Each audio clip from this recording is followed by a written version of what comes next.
उसके लिए लड़ना पड़ता है, उसके लिए कलेजा चाहिए, जिगर चाहिए, बात करना होता है बीसीजीएल के खिलाफ, धरना देना पड़ता है, केस खाना पड़ता है। नेता ऐसे बनता है। 10 लाख दें आपको, नेता बना दीजिए। चलिए हम आपको 10 लाख रुपया देते हैं, आप एक नेता बना दीजिए। तो 10 लाख रुपया दे रहे, 1 करोड़ रुपया दे रहे हैं, किसी भेड़ सजाइए और किसी कॉलेज के पढ़ने वाले नेता को सीएम के रूप में फेस करवा दीजिए। अधिकारी संजय जी ने बताया कि आज से हम लोग एक मुहिम के साथ अब इस राज्य में लगेंगे कि हम लोग इस राज्य में जो 24 वर्षों का राज्य होने को जा रहा है, उसके उद्देश्य क्या थे, उस राज्य का गठन आखिर क्यों किया गया था, उस गठन करने के बाद उस उद्देश्य की पूर्ति हुई कि नहीं। तो मुझे लगता है उस उद्देश्य को लेकर हम लोग पुनः इस राज्य में जाने का कार्य करेंगे। तो सबसे पहले हम लोग आपके माध्यम से तमाम इस राज्य में जो भी ऐसे लोग हैं जो अन्य पार्टियों से जुड़े हैं, अन्य पार्टियों में उनकी आस्था बनी रही है, उन्हें हम चाहेंगे झारखंडी विचारधारा अगर उनके हृदय में आज भी समाहित है तो उनका सादर अभिनंदन है, स्वागत है। और उनका हमारे राजनीतिक दल में जो नए तौर पर, नए तरीके के साथ और नए मापदंडों के साथ झारखंड की राजनीति में क्रांतिकारी पहल के तहत कदम रखने जा रही है, उनका सभी का स्वागत है। और साथ ही साथ चूँकि झारखंड की राजनीति में काफ़ी उठापटक हो रही है, काफ़ी दांव पेच दिख रही है, इस बीच हम लोग राज्य की स्थिति को जो पा रहे हैं और सबसे पहले माननीय मुख्यमंत्री पुनः आए हैं तो उनको स्वागत करते हैं। हालांकि चंपई चाचा का इस हाल में नहीं छोड़ना चाहिए, फिर भी जो उनका हम स्वागत करते हैं और उन्हें आशा करते हैं कि आज विशेष सदन बुलाया गया था। हम उम्मीद करते हैं कि विशेष सदन झारखंड के युवाओं के लिए बुलाया जाए, झारखंड के छात्रों के लिए बुलाया जाए, झारखंड के किसानों के लिए बुलाया जाए और उनकी समस्याओं का भी निदान इसी प्रकार विशेष सदन के माध्यम से हो। और पुनः चूँकि जैसा कि हम लोग देख पा रहे हैं आज भी केवल हमारे जो विधायकगण हैं उनकी सैलरी में इंक्रीमेंट हो रहा है, लेकिन हमारे जो आज सहायक पुलिसकर्मियों की बात करें तो वो धरने पर बैठे हैं। आज उनकी ओर से एक पोस्टर देखें, जरा बहुत ही मार्मिक पोस्टर था कि हमें नक्सली बनने पर मजबूर ना किया जाए।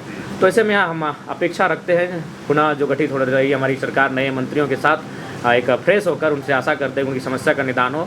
हमारे पास अभी रास्ते में चलते चलते झारखंड स्टेट फार्मेसी काउंसिल के साथी मिले, उनका प्रतिनिधिमंडल मिला। उनकी भी जो मांगे हैं कि 23 वर्षों से एक छत्र जो व्यक्ति आज नहीं रहे, शायद 23 वर्षों से उनका कार्यकाल रहा, लेकिन वहाँ के झारखंडी लोगों को मौका नहीं मिला, जिस कारण काफ़ी समस्याएं हैं। तो इन समस्याओं का समाधान हो, निदान हो। और आज के प्रेस कॉन्फ्रेंस का जो महत्वपूर्ण उद्देश्य यही है कि हम लोग खुला निमंत्रण उन सबों के लिए कि वे लोग हमारे साथ चलें जो झारखंडी भावनाओं के साथ है, जो झारखंडी राज्य को अलग गठन करने के समर्थक रहे हैं। हम लोग पुनः एक नए सिरे से इस नए राज्य को पुनर्स्थापित करते हुए एक नई विचारधारा के साथ इस राज्य के जो आवाम है 3.25 करोड़ 3.5 करोड़ उनके जो सपने हैं, उनके जो मांगे हैं आज भी 10 की 10 दिख रही हैं, तो उन्हें हम पूरी कैसे कर पाएँ, उसके लिए आप सभी का सहयोग की आवश्यकता है। अतः उनका हम लोग स्वागत करते हैं। और बाकी आपके सवाल। सिर्फ भाषा में बनी आपका आंदोलन, अब राजनीति पार्टी में जा रहे, तो आपके आगे का क्या ऐसा विचार है, क्या लोग आपके साथ जुड़े? सिर्फ भाषा में आप राजनीति और मुख्यमंत्री बनने का सपना कैसे लेकर आ रहे हैं? देखिए, सबसे पहले बात, ना हम लोग मुख्यमंत्री बनने का सपना लेकर आए हैं, ना विधायक बनने का सपना लेकर आए हैं। हम लोग मुद्दों के साथ खड़े रहे, जिन मुद्दों के साथ झारखंड के नेताओं को खड़ा होना चाहिए था। अब तो ये हम लोगों का 2 साल का कार्यकाल रहा है और हम लोग का ये आवाज़ बनने का काम किया है कि अब हमारे नेता, हमारे विधायक कानून की किताबें पढ़ने लगे हैं और मुद्दों पे बात करने लगे। नहीं तो ये मुद्दों को इग्नोर कर देते थे। आप खुद उनसे सवाल पूछते थे, वो सीधा स्किप कर जाते थे, यानी मुद्दों पर बात करना ये मुनासिब नहीं समझते थे। तो अगर ये मुद्दों पर बात कर रहे हैं, अब वो सांसद दिल्ली में जाके लघु उद्योग, कुटीर उद्योग की बात कर रहे हैं पलायन को रोकने के लिए, तो ये बड़ी बात है, हमारी उपलब्धि है। तो अगर आपको अभी भी लगता है तो मैं आपको पुनः कहूँगा, अभी भी हमें दोनों राजनीतिक दलों से अभी तक का ऑफर है कि 7 सीटों का 9 सीटों का है। तो भैया हम लोग विधायक और मंत्री और मुख्यमंत्री बनने नहीं आए हैं, हम लोग इस राज्य में व्यवस्था बदलाव के लिए आए हैं। सत्ता बदलाव होता रहता है, 23 सालों से कई बार सत्ता में बदलाव हुआ। चंपई जी थे, आज हेमंत जी आ गए, सत्ता में पुनः बदलाव हो गया, लेकिन हम लोग व्यवस्था को बदलने के लिए आए हैं। तो रहा सवाल, नियति जब भी मौका देती है तो डायरेक्ट आपको बड़े पटल पे नहीं देती है, एक छोटे स्तर से देती है। हम लोग भी धनबाद के एक छोटे से कार्यक्रम के माध्यम से यहाँ तक आए। 50 लोगों की भीड़ थी जब हम लोग पहली बार विरोध कार्यक्रम में उपस्थित हुए थे। तो नो डाउट हम लोग भले हम लोग का उदय किस रास्ते से हुआ मायने नहीं है, लेकिन अभी हम लोग जिस विचारों को साथ और जिन मुद्दों के साथ हम लोग आगे बढ़ रहे हैं, ये कहीं ना कहीं झारखंड के हर घर के मुद्दे हैं।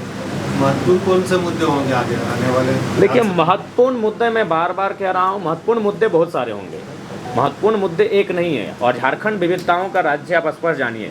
आप किसी भी राज्य को अगर आप पढ़ने जाएंगे, उस राज्य को अगर अध्ययन करने जाएंगे तो अनुसूची 9 का अगर अध्ययन करेंगे तो सभी राज्यों का अपना भूमि का जो कानून है एक ही है। लेकिन आप अगर झारखंड की बात करेंगे तो आपका संथाल में संथाल परगना टेनेंसी एक्ट मिलेगा, आपका छोटा नागपुर में छोटा नागपुर टेनेंसी एक्ट मिलेगा, और फिर कोल्हान में आपका विल्किंसन रूल मिलेगा। तो झारखंड विविधताओं का राज्य है, तो यहाँ मुद्दे भी विभिन्न हैं, विविधताओं में हमारे मुद्दे भी हैं। तो उन सारे मुद्दों को एक जगह इंक्लूड करते हुए, एक निचोड़ निकालते हुए, उन तमाम मुद्दों को हम लोग बिंदुवार करते हुए विधानसभा के चुनाव में हम लोग आएंगे। शहरी क्षेत्र के भी कई मुद्दे हैं जी, मुद्दे हर जगह हैं, मुद्दे हर घर में हैं, शहर में भी हैं। उन शहर के मुद्दों के साथ भी हम लोग खड़े पाएंगे अपने आप को। लोकसभा चुनाव के परफॉर्मेंस को देख करके ऐसा प्रतीत होता है कि आने वाले विधानसभा चुनाव में आपकी उपस्थिति किसी दूसरे पार्टी को फायदा पहुंचा सकती है? नहीं, हम लोग तीसरे विकल्प के तौर पे आ रहे हैं। हम लोग किसी को फ़ायदा पहुंचाने के लिए नहीं आए और किसी को नुकसान पहुंचाने के लिए नहीं आए हैं। हम लोग अपना एक इमेज बनाए हैं। और मैंने तो स्पष्ट कहा कि देखिए, इससे पहले जो वोटिंग होता था इंडिया और एनडीए, तो आज भी अगर आप रांची की ही बात कर लीजिए, रांची के जो भी 2 प्रत्याशी हैं, नाम ही ले लेता हूँ, संजय सेठ जी, ईमानदारी से अगर कितने लोग हैं जो उनको मतलब चाहते हैं कि वो संसद रिप्रेजेंट करें। लोगों ने इसलिए वोट दिया क्योंकि भारतीय जनता पार्टी से आए थे। जो सहाय जी की बेटी हैं, कौन लोग हैं भाई जो मैंने, एक तो सहाय जी को 20 साल नेतृत्व का अवसर दिया, अब उनकी बेटी जो किसी कार्यक्रम में उपस्थित नहीं हुए, जो धूप कंकर मैंने धूप बारिश को ये मैंने झेली नहीं है, जो झारखंड के लोगों की भावना को, भाषा को नहीं ठीक से समझ पाती हैं, जो कहाँ रही हैं, कितने लोग हैं, तो मजबूरी में वोट करते हैं। हमने उस मजबूरी को मजबूती का नाम दिया है। तो इसीलिए अगर आप भी अगर सोच रहे हैं ऐसा कि हम किसी को फ़ायदा, किसी को घाटा पहुंचाने हैं, बिल्कुल नहीं। हम मजबूरी से जो लोग वोट करते थे, उस वोट को मजबूती से तब्दील करने आए कि आपको हम तीसरा विकल्प दे रहे हैं। पीजीटी के छात्रों का कुछ मुद्दा है कि छात्र नेता अब राजनेता बन गए हैं, हमारे साथ कोई नहीं। नहीं, हम लोग उनके साथ हैं, हम लोग हमेशा साथ हैं। हमने तो कल भी बयान दिया था, आज भी दे रहे हैं और कल भी देंगे कि अगर हमें अवसर मिलेगा तो मुद्दों को सदन में रखेंगे, और वहाँ अगर अवसर नहीं मिला तो सड़क में हैं आपके लिए, सड़क में बैठे हैं आपके लिए। एफआईआरों में हमारी कोई कमी नहीं आई है। लोकसभा चुनाव लड़ते लड़ते 4 एफआईआर मैंने हमारे ऊपर हुआ है। तो हम लोग कब मुद्दों से भागे हैं और कब उनके मुद्दों से हम लोग अपने आप को दूर किए हैं? नहीं मिलने जाएंगे जी, इसके बाद हम तो सुबह ही जाने वाले थे, वो स्वयं नहीं थे अपने धरना स्थल पर। आंदोलन की शुरुआत में कई आपके ऐसे साथी थे जो साथ में थे, जिन्होंने शुरुआत से आपका साथ दिया, लेकिन बहुत से ऐसे लोग हैं जो आपके साथ में नहीं। देखिए, ऐसा आंदोलन की शुरुआत से, देखिए पहला बात, कोई साथ देने के लिए नहीं आए थे। सब कोई आए थे कि जब हम आंदोलन में आएंगे, लोगों के बीच आएंगे, लोगों के बीच हमारी पहचान बनेगी, हम लोग चुनाव लड़ेंगे। तो सब अपने अपने मोनोपोली लेकर आए थे। लेकिन हम तो एक छात्र थे, हम तो उस दिन जाना भी नहीं चाहते थे आंदोलन में, चले गए। नियति हमें लेकर जा रही थी। अब लोगों ने हमें पसंद किया, लोगों ने हमारे नेतृत्व को स्वीकार किया, तो उसमें हम क्या कर सकते हैं? हमने तो कभी नहीं कहा कि हमारे हाथों में नेतृत्व दीजिए। लोगों ने स्वीकार किया, लोगों ने विश्वास किया। और ये साथी पुराने नए क्या, अभी हो सके इसी सभागार में हमारे बहुत सारे साथी हैं जो 3 महीना बाद हमारे साथ नहीं दिखेंगे, जो साहब जो कहना है साहब कहेंगे। शुरू से ही के आंदोलनों के पीछे आपकी राजनीतिक महत्वाकांक्षा नहीं, बिल्कुल नहीं। अगर आप हैं तो प्रमाणित कीजिए। हमने तो कभी राजनीतिक महत्वाकांक्षा नहीं। अच्छा, अगर है तो हम आपको, चलिए हम आपको 10 लाख रुपया देते हैं, आप एक नेता बना दीजिए। तो 10 लाख रुपया दे रहे, 1 करोड़ रुपया दे रहे हैं, किसी भीड़ सजाइए और किसी कॉलेज के पढ़ने वाले नेता को सीएम के रूप में फेस करवा दीजिए।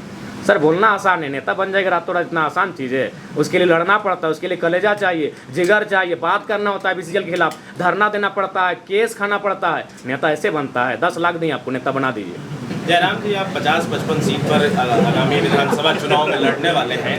ऐसे में अगर चुनाव में अगर किसी भी पार्टी को बहुमत नहीं आती है, तब जेबी केसेस किस और मुड़ सकता है? देखिए, ये रायशुमारी ली जाएगी, क्योंकि आप पूरे 81 सीट पे तो लड़ नहीं रहे हैं। और नहीं, किसने कहा 81 सीट पे हम नहीं लड़ रहे हैं? पिछले प्रेस कॉन्फ्रेंस हमने क्या कहा था? पहला बात, आप लोग हर चीज को आप ले लेते हैं एकदम। हमने क्या था अनुमान? हमने क्या कहा था? हम लोग 8 लोकसभा लड़े हैं, 8 6 48 होता है, चतरा और झारखंड में 5-5 सीट, यानी 46 तो लड़ेंगे ही लड़ेंगे। जहां लोकसभा लड़े हैं वहाँ विधानसभा लड़ेंगे ही लड़ेंगे। हम लोग जमशेदपुर नहीं लड़े थे, गोड्डा नहीं लड़े थे, पलामू में नहीं लड़े थे। हम ये आपको बता रहे थे कि अनुमान हम लोग 55 तक जा रहे हैं। अब हमने ये कहा था कि अनुमान, तो अगर समय बीतता जाएगा, हम लोग आगे बढ़ते जाएंगे, 81 को टच करेंगे, उसमें क्या हर्ज है? और कोई सवाल?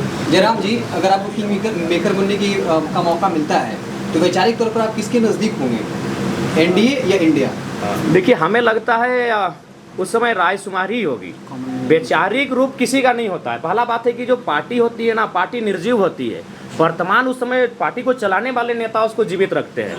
तो आज अगर मान के चलिए हेमंत के हाथों में जेएमएम की बागडोर है, कल किसी और के हाथों में, चाहे बीजेपी की जो बागडोर जिनके हाथों में, अभी भी मान के चल देखिए, जब बीजेपी को लोग याद करते अटल जी को और मोदी से तुलना करते तो अटल जी को कहते कि नहीं वो सबको लेकर चलने वाले लोग थे, इस तरह का उनके साथ माहौल नहीं था, यही पार्टी थी, इसी पार्टी के नेता थे। तो पार्टी निर्जीव है, उस पार्टी के नेता उस पार्टी को जीवंत करते हैं। तो उस समय अगर किसी भी पार्टी में अगर विचारधारा मिलने वाले लोग आएंगे, अगर वे आगे आकर अगुवाई करेंगे तो हम लोग बैठेंगे, बैठने में कोई आपत्ति नहीं है।